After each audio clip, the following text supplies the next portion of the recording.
Hello and welcome to Inside Indiana Business. I'm Gary Dick. Happy New Year and welcome to 2025. We are heading into a new year, gaining traction in just about every sector of the economy, from life sciences to the EV revolution.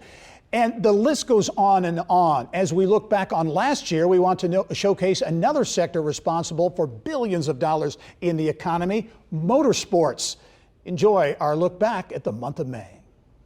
From Indiana's business news leader, this is IBJ Media's Inside Indiana Business with Gary Dick, presented by Elevate Ventures, Indiana University, and LiUNA. Drivers, start your engines. May in Indianapolis. A timeless tradition that uniquely links Indiana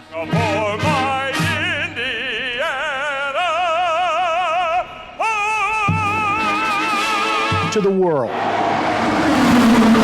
Power, passion, pageantry, and economic horsepower. It's time to buckle in for Business at the Brickyard.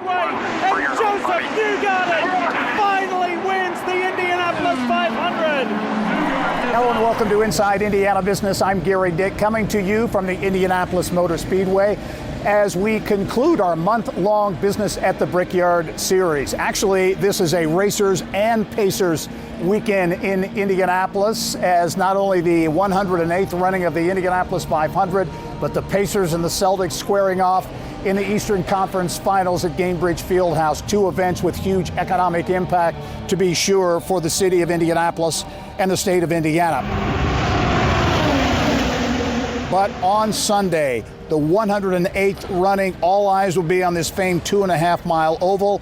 It concludes a month that is very important to the Indianapolis and the Indiana economies. And joining me now with more on the month of May, the impact, how it's gone, pleased to be joined as always by Indianapolis Motor Speedway President Doug Boles. Doug, thanks for taking a minute during a busy month, obviously. As you reflect back on the month, how would you assess the month of May from a success standpoint? Well, from an energy standpoint, it just has felt like all along this month, the energy's been really great. Even the practice days when it was raining, we had so many people here to be part of it. The qualifying weekend was really strong, and the ticket sales have been strong. They've been strong since renewal at the end of the 2023 season. It's really about just the fans' excitement to come back. This really is all the fans that have helped us do this year. When you look at the month of May, what are the metrics you kind of look at? I'm sure there are multiple to gauge success. Ticket sales obviously would be one. Ticket sales is one of them. Another one is how are our merchandise sales going, our concession sales, our food and beverage, the use of our suites. All of that is really what goes into it. And then we look at social media to try and understand how are people feeling about it. Are they feeling like they had a good experience? What are some of the problems? And overall, it's just been really strong on each of those metrics, and we've learned a few things from social media. Several changes from a business standpoint this month, including a new concession vendor. We switched to Aramark, and our sales have gone up, and we've added a new grab and go in our plaza, which is our most visible area where we have the most people almost every day.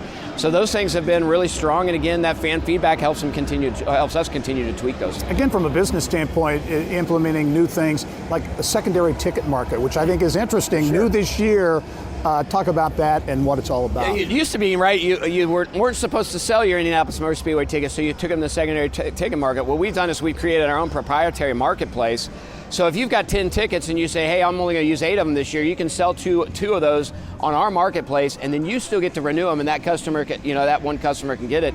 We've created that on our own. It's been really, really successful. It's helping us find a new customer. It's also helping customers who maybe have big blocks of tickets and can't use them all and keep their seniority, and then make sure that they get those tickets back next year. We've been really happy with it. Fees are lower than most of your traditional platforms, and it's something we'll continue to refine, but it's turned out to be a really cool thing for us to be able to get somebody good seats, especially when people can't use all their seats. You talk about the energy, the vibe around this place. How special is it to have the racers and the pacers back together again on a great Memorial Day weekend? I think about my days working with the mayor and when we were in the middle of those NBA finals and you had Reggie Miller playing in New York City and people coming out here and seeing it. We had some fun qualifying weekend. putting some logos up as the game was going on, giving people an update on where we are in the game. We love working with the Pacers. We love working with the Colts. Anthony Richardson was here over qualifying. That to us is what this community is about. So to the extent that we can share the month of May with the Pacers, it's a pretty special month. And final question for you, Doug. What does the Indianapolis 500 do as a springboard for the rest of the series? Does it provide kind of that high-profile energy boost, if you will? For sure. It's sort of like the Kentucky Derby for horse racing, and it's really important that we do that. One of the things we continue to try and do is how do we take our 330,000 fans here and engage more and more of those people across the full season and paying attention to television. And we have to communicate to them. We have to take our stars that come from here and really take them into the marketplace. Indy 500 winner in all of those markets where we go after the Indianapolis 500 is important. So we're working really hard to do that. But you have to take this as our Super Bowl and make it pay off for all 17 races, just not the 500. As always, Doug Bowles, really appreciate the time. We'll talk to you soon. Scott McLaughlin wins the pole for the Indy 500. Well, certainly anticipation has been building all month for the greatest spectacle in racing, and already history has been made on the track. Team Penske driver Scott McLaughlin producing the fastest 4-lap average in history for an Indy 500 pole winner, 234.220 miles per hour, breaking the record set just last year. Fellow Team Penske drivers Will Power and 2023 winner Joseph Newgarden will join McLaughlin on the front row. While the Indianapolis Motor Speedway is about driving speed, the speed of doing business in Indiana was a topic of discussion at the Indiana Economic Development Corporation's 2024 Global Economic Summit. State officials used the 2024 Indiana Global Summit as the stage to announce another massive investment. Eli Lilly and Company to invest an additional $5.3 billion in its manufacturing campus now under construction in Boone County's Leap Innovation District and add another 200 jobs. It brings Lilly's total commitment in the Leap District to $9 billion and 900 jobs, by far the largest single-site manufacturing investment in company history. Truly transformational, unprecedented in their company's history at this level, and another Lilly legacy that we as Hoosiers are going to be the direct beneficiary of because of their confidence again in our workforce in the state of Indiana going forward, making this kind of commitment. I'll have some envious governors out there. The Lilly investment headlined multiple major announcements at the summit, including a new $100 million growth fund announcement from Elevate Ventures and plans by Elanco and Purdue University to create a global research facility in the new One Health Innovation District near Elanco's new corporate campus on the site of the former GM stamping plant along White River in downtown Indy. Well, coming up next, our Mary Rachel Redmond sits down with a racing icon, Lyn St. James. Welcome back to the Indianapolis Motor Speedway. Well, Lyn St. James is a name that is very familiar with legions of IndyCar fans and Indy 500 fans. The Trailblazer continues to make her mark in supporting women in motorsports to this day. Our Mary Rachel Redmond had the chance to sit down with Lyn St. James and find out what's next. The 1977 Indiana. May 1977. The first woman wins her starting place in the field. Janet Guthrie, the first female driver to ever race at the Indianapolis Motor Speedway, but certainly not the last. Ladies and gentlemen, start your engine. In the male-dominated world of motorsports, there was another woman who dreamed of becoming a race car driver. Not to prove a political point or get special attention, she simply loved driving, and driving fast. Lyn St. James dared to defy the odds, making her own history behind the wheel, and in the process, paving the way for future generations of women in racing. I came here in 1966 as a teenager. I lived in Ohio, and I came over here with the guys from the gas station. So I knew what a big deal this race was. That's why, and I never said, oh, I'm going to do that. I mean, there was no way. St. James made her racing debut in 1973 at the Amateur Sports Car Club of America race. Then came the Ford Motor Company. 1981, I became a factory driver for Ford Motor Company. I got a contract to race for Ford. That was huge. So I was on my own mission. That she was. 1987, a major milestone, winning her first 24 hours of Daytona. It has been a dream to run the Daytona 24-hour and then to win it, and so it's a culmination of a dream. Then Dick Simon Racing came calling. I mean, I've been racing 25 years, but I had never raced an open wheel car, and I'd never raced on an oval.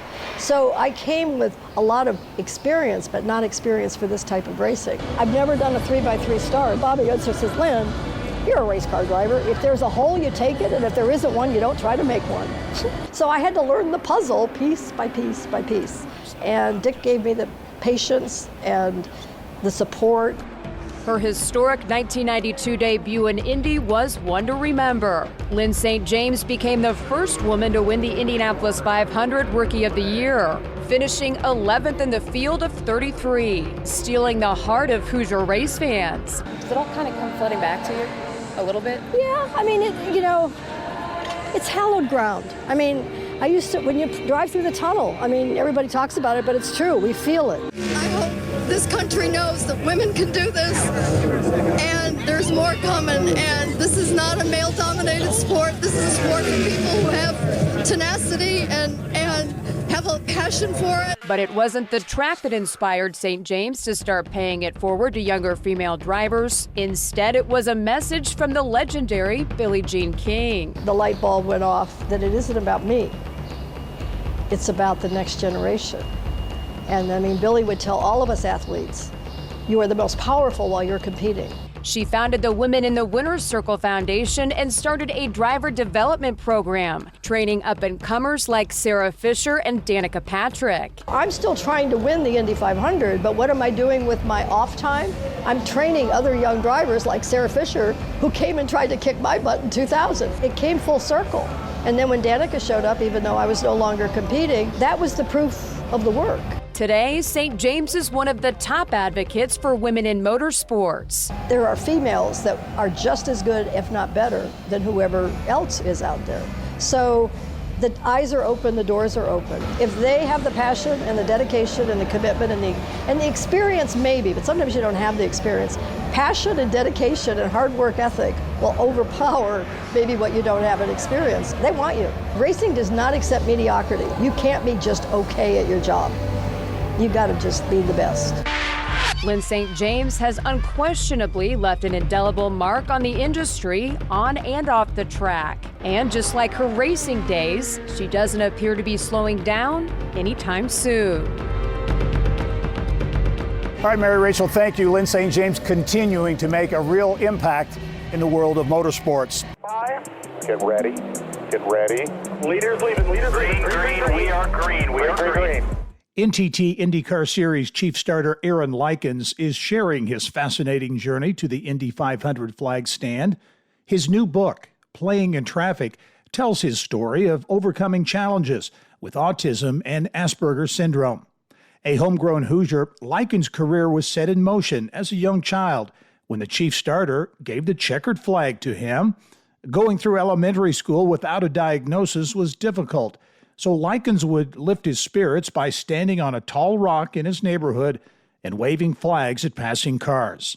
Likens says navigating employment can be extremely difficult for people with autism or Asperger's, but he hopes to inspire others to also find their dream job. You get nervous before, but the second the event begins, the stress just goes away and it becomes just pinpoint focus on the job at hand. With each minute before the race, that pressure is going to amp up just a little bit, but as soon as back home again in Indiana is over and the command to start engines is given, it'll be game time.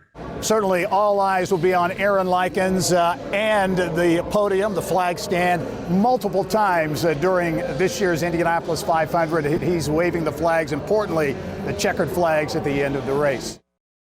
Well, there continues to be a big push at the Indianapolis Motor Speedway and throughout IndyCar to diversify the fan base and also to connect with young students about career opportunities.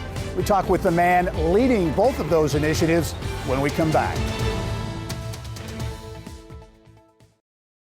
Time now for our Eye on Education, brought to you by PNC Bank. Welcome back to the Indianapolis Motor Speedway. Well, as IMS and IndyCar continue to prepare for this year's Indy 500, they are also continuing to execute on another race, the race for equality and change. Intentional efforts to increase diversity, inclusion, and access for fans in the stands and the motorsports workforce. Jimmy McMillan is Chief Diversity Officer and Chief Corporate Counsel for Penske Entertainment. He joins me now with more on your efforts to diversify the fan base here, the sport. You've been at it now really hard for 3 years. What have you accomplished to this point? Thank you. I believe we've accomplished a lot. And I base that on, first, the reaction that I've gotten in the community. I think the community has been very positive about our intentional efforts to invite them to the track in a number of ways, either in our capacity as saying, hey, come out here as fans, come out here as participants, come out here and engage in a variety of ways. Certainly the things that we've been doing with schools to use this place as an inspiration for kids to go into STEM, to go into sciences and engage themselves in sport. But then also our outreach to minority-owned businesses and women-owned businesses, increasing our spend to over $4 million a year with MBEs and WBEs has been extremely impressive and welcomed by the community. And then finally, look at our leadership. We have a diverse group of leaders, probably more diverse than we've ever had in our history from top to bottom.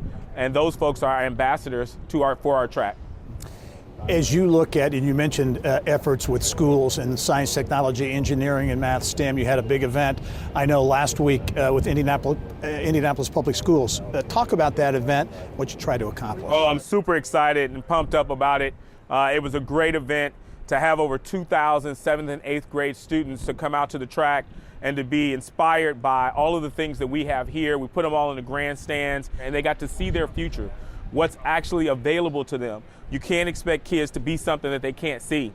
And this is really a pilot program for something bigger we want. We have 280,000 seats in the grandstand, and I'm pushing Doug Bowes and Mark Miles. Let's fill every one of those seats with students from across, not just IPS, charter schools, private schools. We want them all out here coming and learning and seeing what we do, with the hopes that they're going to lead the next generation of sports out here at the Indy 500. When you talk about diversifying the fan base here, what translates into success from your standpoint? First, it's their experience. It's the cultural experiences for people one-on-one that walk up to me, stop me somewhere and say, hey, I came out to the track. I actually listened to you. I have lived here for 50 years, and I didn't think I was wanted out there. I didn't think they wanted me. I didn't think they had something for me. And I came out here and they start listing all of the things that they enjoyed.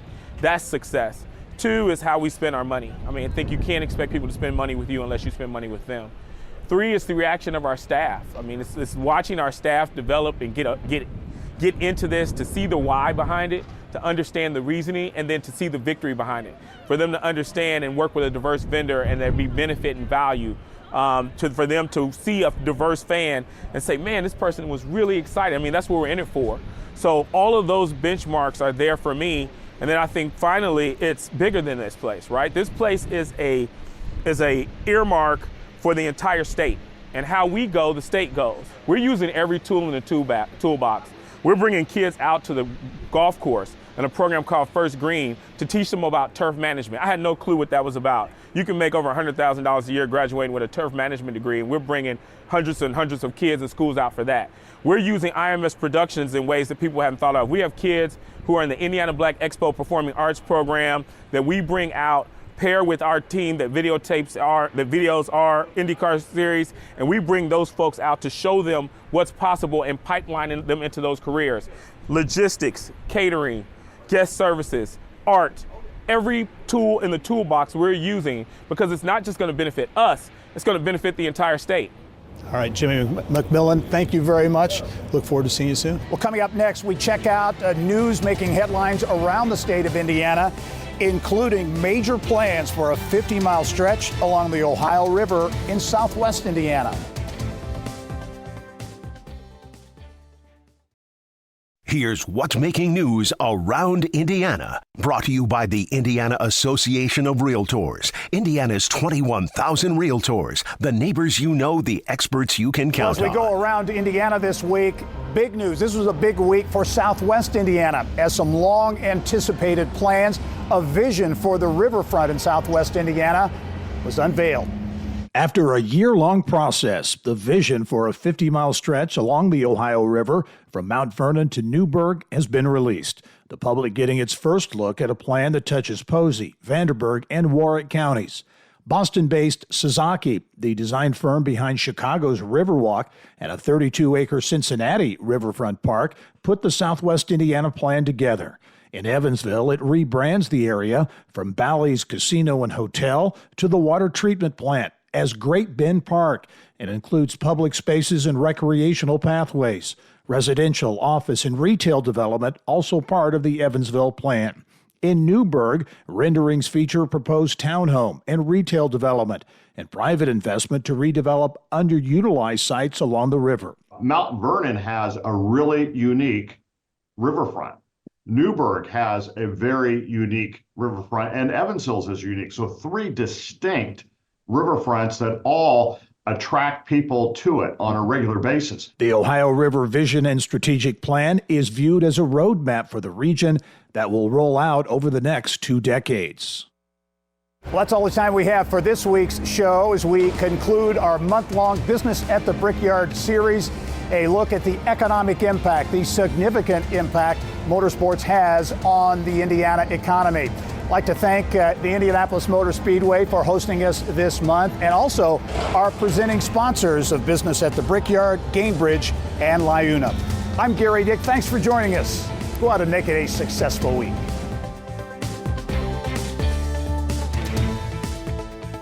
Thank you for listening to the Inside Indiana Business Television podcast. Remember, you can get the latest business news from every corner of the state at InsideIndianaBusiness.com. I'm Gary Dick. Go out and make it a successful week.